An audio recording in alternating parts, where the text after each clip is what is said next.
Hello friends, welcome back to my channel. कैसे हैं आप सब। आज हम कवर करने वाले हैं कुछ पीवाईक्यूज़। तो देखिए, एचपीएससी पीजीटी का एग्ज़ाम कुछ 1 डेढ़ महीने के बाद कंडक्ट हो ही जाएगा। तो हमें पीवाईक्यूज़ की प्रैक्टिस ज़्यादा करनी है, क्योंकि प्रीलिम्स में ऑब्जेक्टिव टाइप पेपर रहेगा। तो आपको ज़्यादा से ज़्यादा एमसीक्यूज़ प्रैक्टिस करने हैं। तो मैं आपको अब से हर टॉपिक पे कुछ ना कुछ पीवाईक्यूज़ प्रोवाइड करवाऊँगी, क्योंकि मैंने अलग अलग स्टेट के जो पीजीटी पेपर हैं या असिस्टेंट प्रोफेसर वाले हैं और या पीसीएस वाले जो एग्ज़ाम हैं वहीं से मैंने ये सब कलेक्ट किए हैं। तो ये बहुत ही यूज़फुल रहेंगे अगर आप एचटेट की प्रिपरेशन कर रहे हैं, एचपीएससी पीजीटी के लिए कॉमर्स की प्रिपरेशन कर रहे हैं और असिस्टेंट प्रोफेसर को भी अगर आप टारगेट कर रहे हैं, तो ये पीवाईक्यूज़ सीरीज़ आपके लिए बहुत इंपॉर्टेंट रहने वाली है। तो देखिए, सबसे पहले आज हम कवर करते हैं अकाउंटिंग स्टैंडर्ड के पीवाईक्यूज़। अकाउंटिंग स्टैंडर्ड का एक क्वेश्चन हमेशा आता है। अगर आप कॉमर्स के स्टूडेंट हैं और आपने पहले कोई एग्ज़ाम दिया है तो आपको पता भी होगा। एचटेट में भी आता है, एचपीएससी पीजीटी में भी आया था और असिस्टेंट प्रोफेसर में भी आने की उम्मीद है। तो हर एग्ज़ाम, चाहे वो केवीएस हो, एनवीएस हो, कुछ भी हो, बट आपका अकाउंटिंग स्टैंडर्ड से हमेशा क्वेश्चन आता है। तो आपको अकाउंटिंग स्टैंडर्ड्स टिप्स पे होने चाहिए, वहाँ से अलग अलग क्वेश्चंस बनते हैं। तो हम शुरू करते हैं अकाउंटिंग स्टैंडर्ड के पीवाईक्यूज़। तो ये पहला क्वेश्चन है, ये देखिए, यूजीसी नेट एग्ज़ाम में आया था 2012 में। हाँ, in India which of the following is prepared on the guidelines of accounting standard 3। तो 3 आप सभी को अगर आइडिया होगा, accounting standard 3 cash flow statement से रिलेटेड है। ठीक है बात।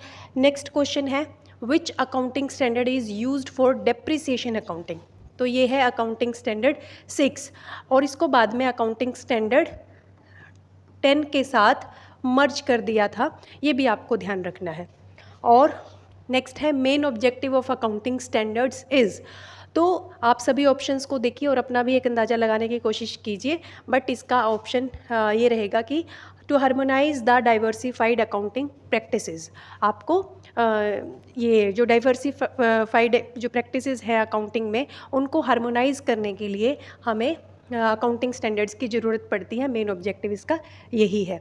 Accounting standards in India are issued by, किसके द्वारा इशू किए जाते हैं? तो ये किए जाते हैं the institute of chartered accountant of India. ये मैंने इस पर टिक नहीं लगाया था।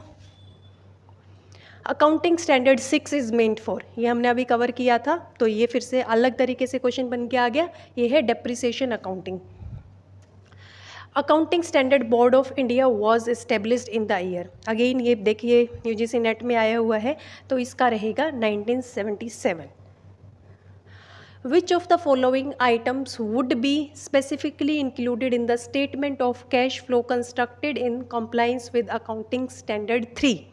तो हमें ये तो पता है कि कैश फ्लो से रिलेटेड है। तो अभी ये ऑप्शंस हैं, इन्होंने बोला है कि which items included in cash flow statement accounting standard 3 के हिसाब से।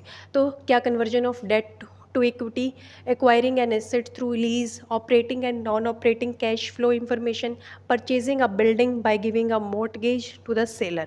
तो इसका करेक्ट ऑप्शन रहेगा operating and non operating cash flow information. ठीक है बात। और कैश फ्लो का जो टॉपिक है वो बहुत इम्पोर्टेंट है।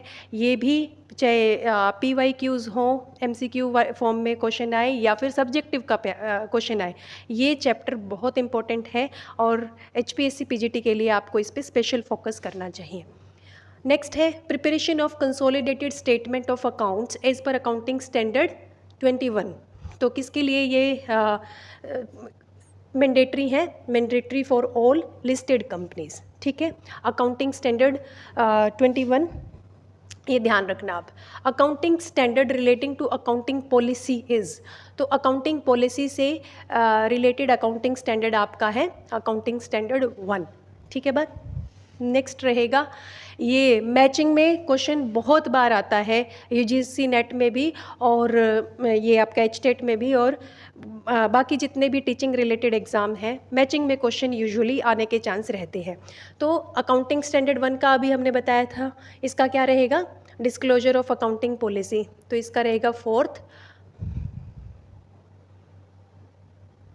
और अकाउंटिंग स्टैंडर्ड 2 है related to valuation of inventory. तो इसका रहेगा 1। और अकाउंटिंग स्टैंडर्ड 3 सभी को पता है, ये कैश फ्लो स्टेटमेंट से रिलेटेड है, तो इसका ऑप्शन रहेगा 2। और अकाउंटिंग स्टैंडर्ड 4 इसका रहेगा रिवेन्यू रिकॉग्निशन, तो इसका ऑप्शन रहेगा 3। तो ये आपको मैच करना है। नेक्स्ट रहेगा the international accounting standard 2 lays down guidelines for inventory valuation. तो अकाउंटिंग स्टैंडर्ड 2 किससे रिलेटेड है? इन्वेंट्री वैल्यूएशन से। And presentation, which one of the following is not true as per this standard. तो ये UPPCS में आया था ये क्वेश्चन। तो इसमें से देखना है कि इसमें इनकरेक्ट कौन सी है। ये जो क्वेश्चन होते हैं कि इनकरेक्ट पूछ लिया, ये बहुत कन्फ्यूजन क्रिएट कर देते हैं। आप सोचते हो कि इनकरेक्ट आपने पढ़ते हुए तो इसको देख लिया, बट जब ऑप्शंस को देखते हो तो आप भूल जाते हो और गलत ऑप्शन को टिक करके आ जाते हो। तो ये स्पेशली ध्यान रखना है जब इस तरीके का क्वेश्चन आता है तब। तो क्या है first option? The inventory should be valued at historical cost और the net realisable value whichever is lower. ये बिल्कुल ठीक बात है। The cost of damaged raw material should be added in arriving at the value of stock of manufactured goods। तो ये भी बिल्कुल ठीक बात है कि अगर कुछ डैमेज हो गया तो हम उसको भी ऐड करेंगे। यूजुअली आइदर द फीफो और the weighted average cost method should be used for valuation of inventory. ये भी बिल्कुल करेक्ट ऑप्शन है। The basis and the policy of valuation of inventory should not be clearly stated. तो ये तो दिखते ही हमें पता चल रहा है कि भाई ये तो गलत दिया हुआ है, ऐसा तो नहीं होना चाहिए, क्लियरली स्टेटेड होना चाहिए। इन्होंने बोला कि should not be clearly stated, तो ये ऑप्शन आपका इस क्वेश्चन के लिए ठीक है, मतलब ये ऑप्शन आपका गलत दिया हुआ है। Accounting standard number 2 of international accounting standard committee is on. अभी हमने बात की थी अकाउंटिंग स्टैंडर्ड 2 की, तो वो है related valuation and presentation of the inventory. तो अब ये अकाउंटिंग स्टैंडर्ड 2 से रिलेटेड हमने 3 क्वेश्चन देख लिए, तो आपको ये पता होना चाहिए कि किस तरीके से क्वेश्चन पूछे जा रहे हैं। Accounting standard 19 is related to. अब 19 किससे रिलेटेड है? ये है रिलेटेड आपका लीजेस से। तो ये देखिए एमपी पीसीएस में आया हुआ असिस्टेंट प्रोफेसर में 2017 में।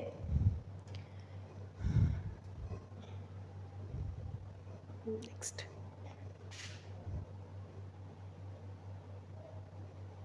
Sorry, according to accounting standard 14 purchase consideration is payable to which one of the following। अब अकाउंटिंग स्टैंडर्ड 14 में ये किससे रिलेटेड है? अमलगामेशन से रिलेटेड है।